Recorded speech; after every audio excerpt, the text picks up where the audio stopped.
Welcome to Guerrilla Wolves News. Now! Hello, and welcome to Guerrilla Wolves News.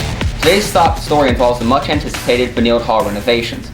The St. Paul seniors are graduating a month early in advance of Benilde Hall construction.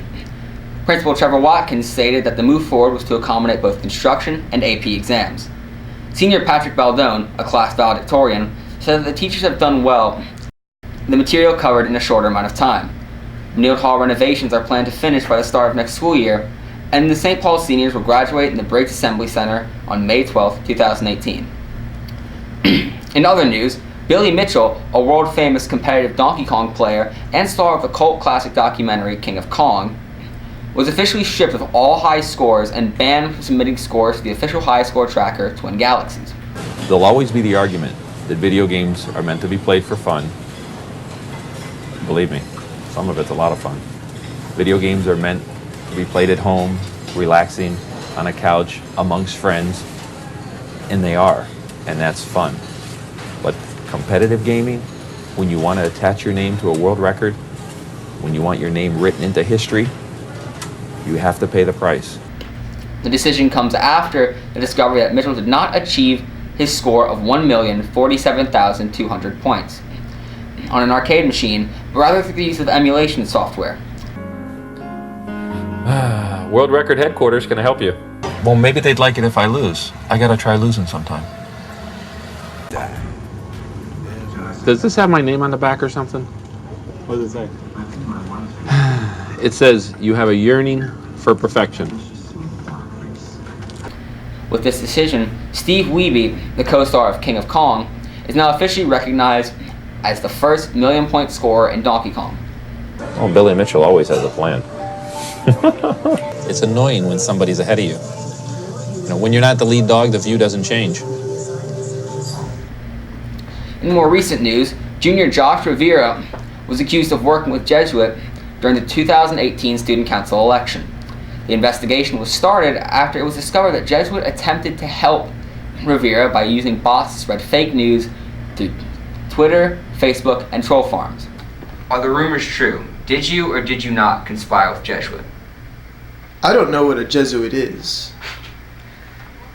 Did you sabotage your opponent's campaign in any other way? That's a good question.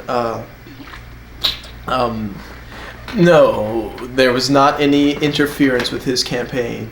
I don't think I will be found guilty. Let's say I'll do everything in my power to make sure that doesn't happen. Are you saying you are guilty, or are you... No, I'm not guilty. In more news, poke bowls seem to be the new trend storming into the area, and they come straight from Hawaii. Poke bowls offer a clean, fresh eating option, and once completed, these bowls are considered pieces of art. The bowl consists of freshly caught and prepared seafood, along with freshly sliced veggies and clean eating options. Once completed, a drizzle of sriracha and lemon juice is often drizzled on top of the final product. If you're feeling adventurous, there is a new restaurant selling these delicious delicacies in our area. You can get one of these culinary creations in Covington on Highway 21 next to Subway, and with every bowl, a masterpiece is created. Now to Gavin Patty with sports. St. Paul's Sport News. I am your sport anchor, Gavin Patty, and I know not a single thing about sports. The first item of discussion, the NFL draft. Today we're going to be focusing mainly on the Saints in the NFL draft.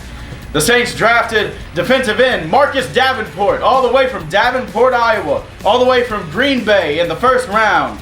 In the third round, wide receiver Traquan Smith was drafted from Central Florida.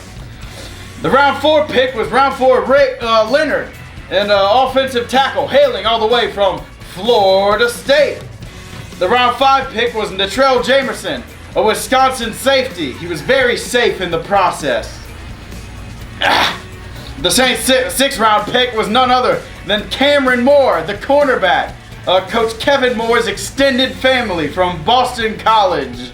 And finally, the round 7 pick, the center from LSU. He was met with thunderous applause because his name is Will Clapp, and they said, hey, we will clap for Will Clapp.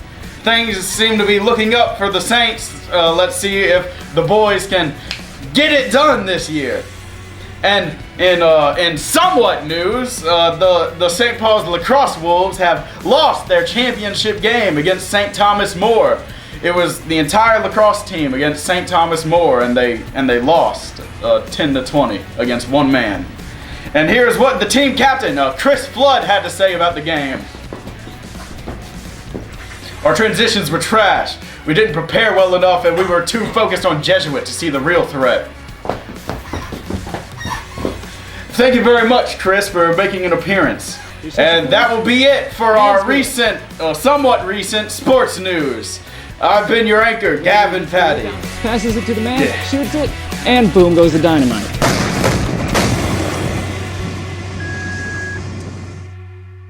And now, Restroom Reflections with Justin.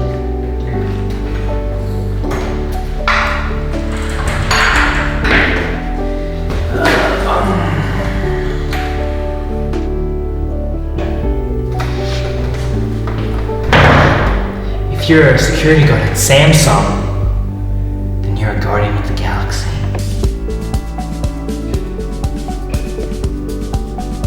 If Mike is short for Michael, then bike is short for biker.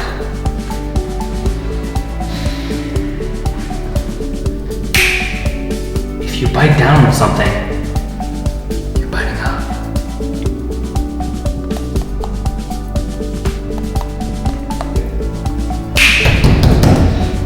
If a vacuum sucks less, it sucks more. This has been Restroom Reflections with Justin.